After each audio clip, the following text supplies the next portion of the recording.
Whether it's a failed job interview, a harsh criticism, a broken relationship, setbacks are an inevitable part of life. These experiences can shake our confidence to the core, but the good news is setbacks don't have to break us.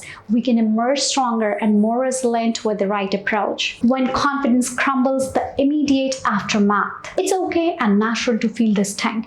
Trying to suppress emotion just prolongs the pain. Let yourself feel disappointed, frustrated, or sad. Self-compassion, not self-criticism. Treat yourself as you would treat a good friend struggling. Harsh judgment makes it even more worse. Time limits. Give yourself a designated period to wallow, but then make the conscious decision to shift. Disentangling failure from your worth. Setbacks can make us feel like we are a failure. Here is how to separate the two things. This didn't work, not I am a failure. It's specific, not a global definition of your being. External factors. Did circumstances beyond your control play a role? This lessens the blow. Efforts versus outcome. You might have worked incredibly hard but didn't get the desired outcome. This highlights your work ethic, which is within your control. The learning zone. Ask yourself these tough but empowering questions. Is there truth in it? Even harsh criticism can hold some useful feedbacks. Separate this from ego-bruising delivery. What to apply? Is there a skill to build? A different approach to try?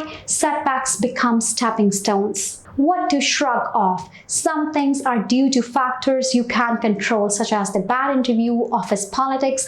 Don't personalize that stuff to yourself. For example, your short story gets rejected. Of course, it hurts, it is painful. But instead of saying, I'm worthless writer, look closer. Maybe the plot needs some kind of improvement or the magazine wasn't the right fit. You have to do the market research. It's not about you as a person, as an individual. Bounce back, don't snap back. Resilience is about bending flexibly under pressure, not springing back into the exact same shape.